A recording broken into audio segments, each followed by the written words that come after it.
Okay. So the rest is everything else, the Mm. rent and stuff. So it's the owners who have to secure that, like in my case at the restaurant, the food, that is not on me, that is the chef. If we had a shitty food and nobody would come, it is still the owner who have to pay me a salary. So it is up to him that the quality is good, and then the service will be good. And you like, do you know what I mean? Like it is, we have the security off, but of course you have to work. I'm not saying that you don't have to work. And it's just, but the stress, it's horrible to see. And I was there. I was close to burnout, but luckily I realized that there was something wrong. But for many people, burnout happens because we are told you mentioned stress and when you have your shoulders up to your ears and you walk like stiff and you are so, as you were saying, you have to think about the future, you have to work for 30, 40 years, and you have to save up money, and then you have kids, and then you have wife, and then you have house, and it's just no wonder that people just collapse. And for what? Because I am a podcaster, I'm like I can ask you, like, do you remember your parents? Did they work so much? Did they enjoy more life? Or like, how has time shifted? Because when internet came and it showed it's like the good thing about the internet showed its good face when COVID came, because then you could work from home. And people, there was some talk about that you in 6 hours you did 8 hours job because you were focused, you were concentrated, and you could. There was no distractions. There were no phones. There were no colleagues who yap yap yap yap yap Mm. in your ear. So there are a lot of things that we have are self-made, and the phones. You are online 24/7. You are always reachable. Our parents were not there. If you were at work, then you were at work. You maybe were allowed as a kid to call them and say, "Oh, I'm locked outside. Like, can you come and open the door?" But you were, or that you took a bus to them and got the keys and back home to open the door. So, but now it is everybody has an iPhone or an Android or whatever it calls, what you call it, and you are always online. You are always with your head on the phone Yeah. instead of looking up and enjoy what you have around you. And I think because happiness is and happiness at work, it must be, it is about the relationship at work, your friend, like what do you have around you, and results. It's just like what you are doing. You are talking to people. You're talking to a guy in Iceland, for crying out loud. Like how many kilometers, thousands of kilometers is a past between us, and we are talking about happiness. You're talking about happiness in my country, which are 360,000. Like, and you guys are how many millions? 166 around. Thank you. Yeah, thank you very much. Like, we are at 0.0010%. Like, what? Yeah, so it is just which in like before, prior to COVID, was this possible? Like, would you like would Mahmoud Islam talk to a guy from Iceland before COVID? Like, who cares? They are just a small nation up in the ocean. They are isolated. They eat sheep Mm. heads and sheep testicles and whatever. Like, they are weird. Yeah, we can discuss that. That is a later program. So it is like when, and it's also like for you guys, or when yes, I have to work now. I have to work and work and work and work because I will enjoy later. What is later? There is no later. There is no later. It's now or never. Yes, and you have to. I know, of course, it is how you are brought up and what do you have, because we all have our baggage or we have all have our things in our rucksack. But who enjoys it if you are not there? if you're going to enjoy it later. If you like, I heard about this lady she was always working because she was going to enjoy it later. And she got a heart attack or something stuff like in her 40s. In her 40s. Just imagine. Yes, and like, and what about the kids? Or what about we have to enjoy? Okay, I know that there is a prayer. I'm not talking about we all need money, but we have to make it like if you need the time to take like the time off, do it. Sit down, enjoy the sunset. Just remember when you were a kid, when you were free. How many of us do that? Like, I wanted to be a policeman. I wanted to be this or that. Like and then you go to university because your parents wanted you to become something.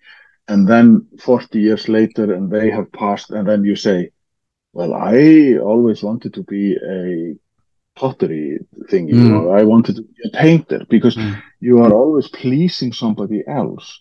And in a sense, then you put yourself to number 3 or 4 or 5, and you never think about what you want. Do that make sense? Like, Yeah, exactly. Yeah, exactly. And I can understand what you like. I know because it's universal, because you have to take care of yourself when you're grown up. But what if you die tomorrow? Exactly. So you have to enjoy the present moments, because Yes. tomorrow never comes. If you think that you will be enjoying yourself tomorrow, that tomorrow may never come in your life. So it's always best to, have fun and enjoy the present moment. Yeah. And I have not seen yet a tombstone which says, "Here lies, he worked himself to death." That would be ridiculous, isn't it? Like, you have to be like, where are you? What is it that brings joy to you?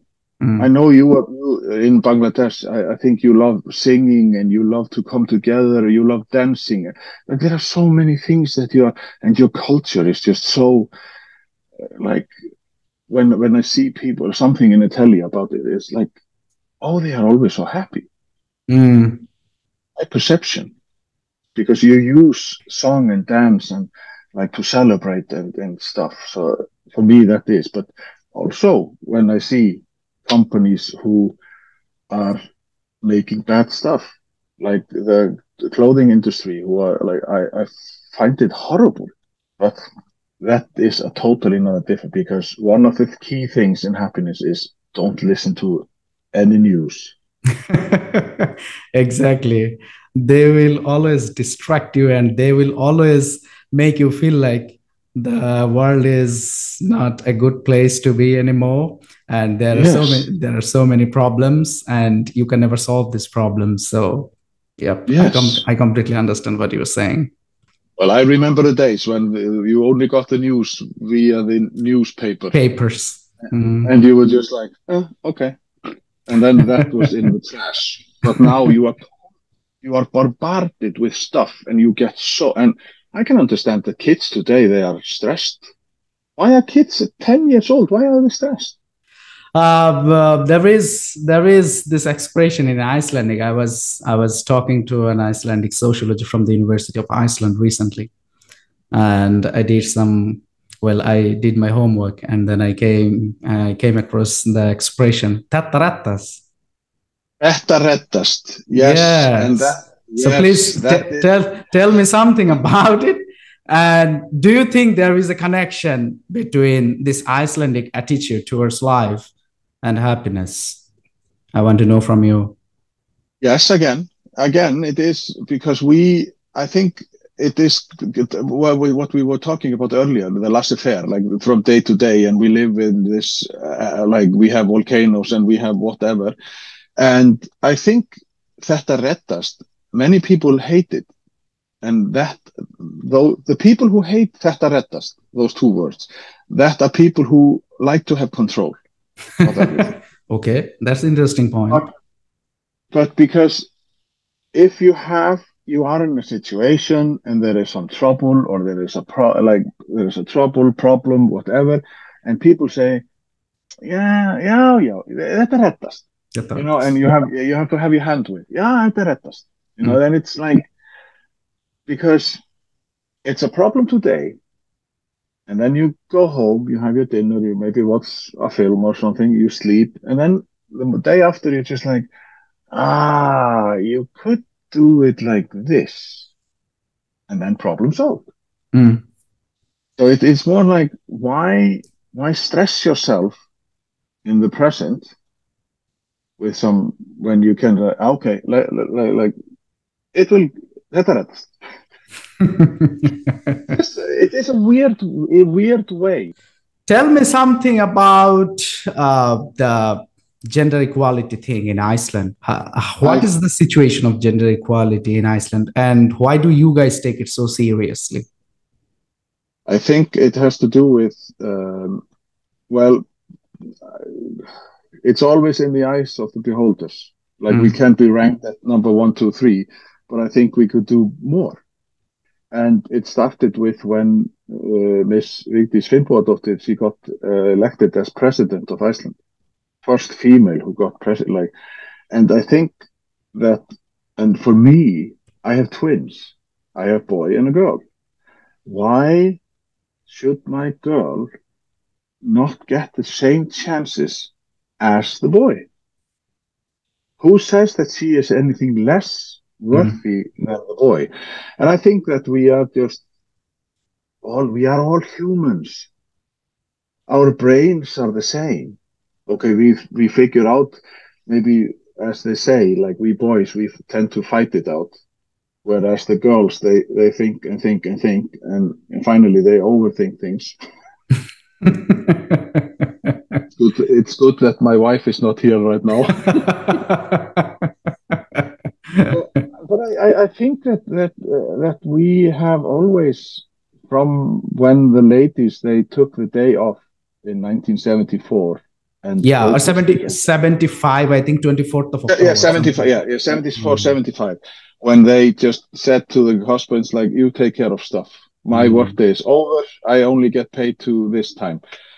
And I think then the young ladies, the girls of this nation, they watched their mothers do that, the protesting, and then they became aware of, hey, we can do this too. Why shouldn't we be presidents of companies and stuff? And I think we just have to open our hearts and think, like, we are all humans. It doesn't matter. You are not bigger or better. Like, that is just the past. We just have to move to the future and do stuff. So we have to get on with our lives. My boss was a lady for 12 years. Brilliant lady. Like, she was brilliant. Of course, we are only 360,000. So maybe we can do it, and we can push ourselves to the limit. We can push ourselves forward and, like, hey, this is wrong. Let's do something about it. I am of that belief that if the ladies were more in office and such, there would be a lot less of war and shit in this world. I'm sorry to say that. I think we would have a whole different view of the world. It would have been a completely different world. Yes. If we had more women in office. Yes. Because oh, yes. No, I think because we are so small of a nation that we can implement things, and we can do it fast. We can take, because we care. And that is just, and it all started with the protest in 75, yeah. And then when we got Miss Vigdís Finnbogadóttir as our president, and she was just amazing woman. I want to end the meeting here, and thanks for your time. Goodbye. Thank you very much. Bye-bye.